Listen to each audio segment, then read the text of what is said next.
বাংলা একটি প্রচলিত প্রবাদ রয়েছে, কারো পৌষ মাস তো কারো সর্বনাশ। এই প্রবাদটি 100% সত্য।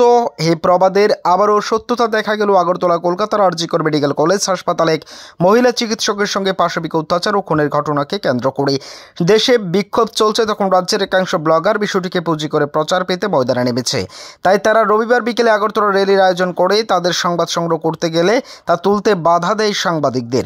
উদ্দেশ্য, এই ভিডিওগুলো তারা সোশ্যাল মিডিয়ায় প্রকাশ করবে। যদি মিডিয়াতে প্রকাশ হয়ে যায় তাহলে তাদের ভিডিও কেউ দেখবে না। তাই তারা সাংবাদিকদের সঙ্গে প্রচণ্ড খারাপ ব্যবহার করেন, যদিও তারা পরবর্তী সময়ে কথা বলেন এই বিষয়টা নিয়ে। প্রথমে ওখানেও বলছিলাম, আজকে আমাদের মেইন ডিমান্ড হয়েছে তিনটে। প্রথম হচ্ছে গিয়ে যে কেসগুলো ইন্ট্রোডিউস করা হচ্ছে হবে, কজ যেটা আছে প্রিভেনশন অফ সেক্সুয়াল হ্যারাসমেন্ট, সেটা প্রত্যেকটা গভর্নমেন্ট নন গভর্নমেন্ট অর্গানাইজেশনে যেন ইন্ট্রোডিউস করা হয়। সেকেন্ডলি হচ্ছে গিয়ে প্রত্যেকটা স্কুল কারিকুলামে বাচ্চাদের জন্য সেলফ ডিফেন্স ট্রেনিং যেন ইন্ট্রোডিউস করা হয়। আর থার্ড হচ্ছে গিয়ে যে কোনো ধরনের মলেস্টেশন কেস বা রেপ কেস যেটা হচ্ছে, ফাইল করা যেগুলো হচ্ছে, সেগুলো যেন একটা নির্দিষ্ট সময়সীমার মধ্যে ক্লোজ করে দেওয়া হয়, জাস্টিস দিয়ে দেওয়া হয়। সেটাই আমাদের তিনটে। Thank you. Bureau report, as Bharat live 24 hours.